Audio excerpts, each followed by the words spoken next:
सुप्रभात। मैं जगेंद्र राणा। मन की शुचिता, मन की शुचिता, यह हमारा आज का आध्यात्मिक चर्चा का विषय। मन की शुचिता। हम प्रातःकाल उठते हैं तो पहले शौच जाते हैं, दांत साफ करते हैं, नहाते हैं, कपड़े साफ करते हैं और साफ कपड़े पहनते हैं। कोई ना गंदा रहना चाहता है, ना गंदे कपड़े पहनना चाहता है। तत्पश्चात अपने कमरों की सफाई करते हैं, घर में झाड़ू लगाते हैं। कच्चे मकानों को लोग गोबर से लीपते हैं। साल में एक बार घरों में सफ़ेदी करते हैं। कम से कम दीपावली पर तो सभी लोग एक बार घर की सफाई एवं लिपाई पुताई तो कर ही लेते हैं। अमीर लोग अपने घरों की खिड़कियों और दरवाज़ों पर पेंट भी लगवाते हैं। जूतों पर पॉलिश तो आजकल रोज़ प्रातःकाल ही की जाती है। घर के बर्तन भांडे दिन में 2 बार साफ़ किए जाते हैं। रसोई घर दिन में 2 बार साफ़ किया जाता है। पैखाना घर भी रोज़ साफ़ किया जाता है, कराया जाता है। मगर क्या हम कभी अपने मन की सफाई करते हैं? क्या कोई अपने मन की सफाई के बारे में सोचता भी है? नहीं सोचता। हमारा मन सदा मैला रहता है। और यह मन का मैल एक ही जन्म का नहीं है, जन्म जन्मांतर का मैल मन पर चढ़ा हुआ है। हमें इस मन की सफाई के बारे में सोचना समझना चाहिए कि इस मन में किस प्रकार की गंदगी है और मन की गंदगी कैसे दूर हो। मन अकेला नहीं है, इसके साथ ही बुद्धि, चित्त और अहंकार भी है। ये चारों गंदगी से भरे हुए हैं। ये गंदगी काम, क्रोध, लोभ, मोह, अहंकार, ईर्ष्या, दाह, राग, द्वेष, घृणा, मत्सर, हसद, कीना इत्यादि अनेकानेक मैल मन के ऊपर चढ़े हुए हैं। यह है मन के मैल, कूड़ा और कचरा।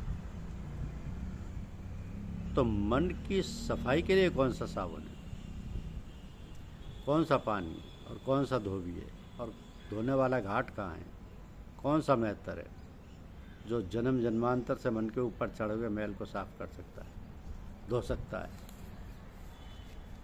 ये साबुन है सत्संग और वो धोबी है सतगुरु। घाट है मन और सूरत। तो हमें अपने मन की शुचिता के लिए संत सतगुरु के सत्संग में जाना चाहिए। कहा है ना कि गुरु धोबी सिख कापड़ा, साबुन सिरजनहार, सुरत सिला पर धोइए, निकसे ज्योति अपार।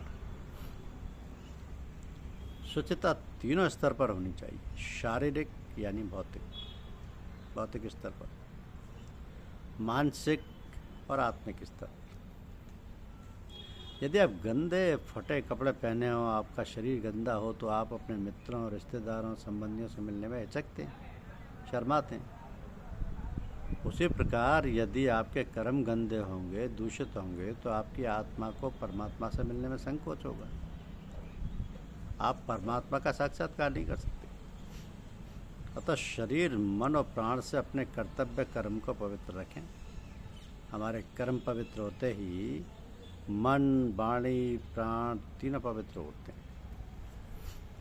शुचिता आने लगती है और इस शुचिता के आते ही सत्संग और साधन अपने आप होने लगते हैं।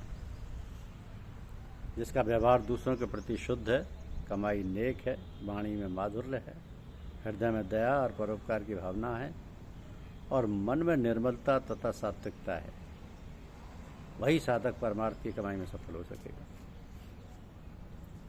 कहते हैं ना कि कबीर ये तन खेत है, मन बच कर्म किसान, पाप पुण्य दो बीज हैं, भुवे सो लुने निदान। जैसा बीज बोओगे वैसी फसल काटोगे। दूसरे लोग हमारी हंसी उड़ाएंगे, निंदा करेंगे, ऐसा सोचकर अपनी पवित्रता एवं सदाचार को नहीं छोड़ना चाहिए। क्योंकि कर्म का संबंध प्रारब्ध, पुराने संस्कारों कर्मों से भी होता है। अतः प्रारंभ में संस्कार बस कठिनाई अवश्य होती है, परंतु वर्तमान विचार जिनसे प्रेरित होकर कर्म होते हैं वे प्रारब्ध कर्म को छीण करके प्रभावहीन व हल्के करने में समर्थ होते हैं। तो इस प्रकार कर्तव्य कर्म में शुचिता एवं सत्यता निज स्वरूप की प्राप्ति के लिए अत्यंत आवश्यक है। इसी को लेकर कर्मयोग का विधान है। कठिनाई तो सही आदमी के ही जीवन में आती है, मगर उसका समाधान सतगुरु दया से होता है। केवल क्रियमाण कर्म ही बस का है। अतः मनसा वाचा कर्मणा सतर्क रहें। कर्म का दर्शन अति गहन है, इसका मार्गदर्शन गीता में मिलता है। उदाहरणार्थ दधीच ऋषि का तृणवत शरीर त्याग, राजा सेवी का मांस दान, राजा मयूर ध्वज का पुत्र को चीरना, अर्जुन का भयंकर हिंसात्मक युद्ध रूपी क्रूर कर्म, सदन कसाई का हिंसात्मक कर्म नरक का हेतु नहीं बना। ये सब निष्काम कर्म के उदाहरण हैं। हम सुख दुख अपने कर्मों के कारण पाते हैं। संसार में तकलीफ किसको नहीं है? दुनिया में कोई ऐसा नहीं जन्मा जिसको शरीर और तकलीफ ना हो। हम सभी सुखी रहना चाहते हैं, मगर दुनिया में कितने लोग केवल सुख पाते हैं? सब संसार के सुख चाहते हैं। आवागमन से मुक्ति चाहने वालों की संख्या तो नगण्य है। परलोक सबके लिए नहीं है, मगर लोक दुनिया तो सबके लिए है। परलोक की ना तो जनसाधारण को समझ और ना ही जनसाधारण परलोक चाहती है, किंतु लोक अर्थात दुनिया की सुख संपदा तो सभी चाहते हैं। इसकी कुंजी क्या है कि हम सभी सुखी रहें। इसकी कुंजी बुद्धिमानों दुनियादारों के पास नहीं, इसकी कुंजी संतों के पास, ऋषि महर्षियों के पास है। स्वकेंद्रित वृत्ति वाले कभी भी सुखी नहीं रह सकते, मगर सुखी रहना चाहते हैं तो मनसा वाचा कर्मणा, और रोम रोम से सबका भला चाहें और सबका भला करें। जीवन व्यवहार में शुचिता लाएं, तभी सुखी रहेंगे। आवागमन से मुक्ति पाने के लिए तो शुभ अशुभ दोनों प्रकार के कर्मों से परे निकलेंगे, तभी आवागमन से निकलेंगे, और तभी सूरत शब्द प्रकाश में आएगी। तो संत दाता दयाल का एक शब्द है कि मेरे प्यारे भाई देखो संभल के चलना, खोटे कर्म ना करना, खोटी बात ना कहना। अब इस शब्द में संत दाता दयाल बताते हैं कि मेरे प्यारे भाई मनसा वाचा कर्मणा, अपने को संभाल कर रखना। किसी को हिंसा न करना, किसी को हाथ से डंडे से मारना शारीरिक हिंसा, स्थूल हिंसा है। सूक्ष्म हिंसा विचारों की हिंसा है। खोटी बात कहकर किसी का दिल दुखाना वाणी की हिंसा है। तलवार का घाव मिट जाता है, मगर बात का घाव नहीं मिटता। अगर मन में खोट है तो लाख छिपाया जाए, नहीं छिपता। अगर हमने खोटी बात कही फिर बच नहीं सकते, उसका फल भोग नहीं सकते। इसलिए शारीरिक मानसिक और प्राण के स्तर पर हिंसा नहीं करना है। इस संसार में चलना मुश्किल है, इसलिए संभल के चलना। दुख दोगे दुख मिलेगा। ये मनसा वाचा कर्मणा तीनों स्तर पर है। लाख पर्दे में रहकर अगर किसी के खिलाफ बात मन में रखकर उसे दुख दें तो अब अशुभ विचार मन में आएंगे, और विचार फिर वाणी में आएंगे, फिर उन कर्मों के फल से नहीं बच सकते, फिर उनके नहीं बच सकते। तो आत्मा के ऊपर भी कोई और है। तब तो कह रहा है कि अपनी दृष्टि आत्मा पर रखकर अपने कर्तव्य कर्म को सावधानी से करो, जिससे शुचिता तुम्हारे कर्म बंधन को प्रभावहीन कर सके और तुम्हारा जीवन सुखी व खुशी का हो जाए। अपना जीवन व्यवहार में 3 बातों पर अमल करो। जीविकोपार्जन का जो साधन है वह पवित्र हो। ईमान और पसीने की नेक कमाई हो। अपने संपर्क में जो भी आवे उनके साथ सच्चाई, प्रेम और दया का व्यवहार करो। परम पुरुषार्थ की प्राप्ति के लिए पंचामृत का सेवन हो।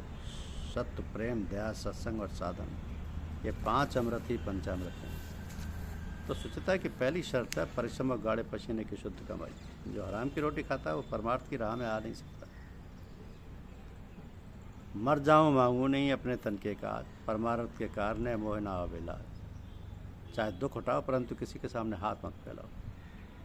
सेवक सेवा में रहे, अनंत कहूँ नहीं जाए। दुख सुख पर ऊपर सहे, कह कबीर बुझाए,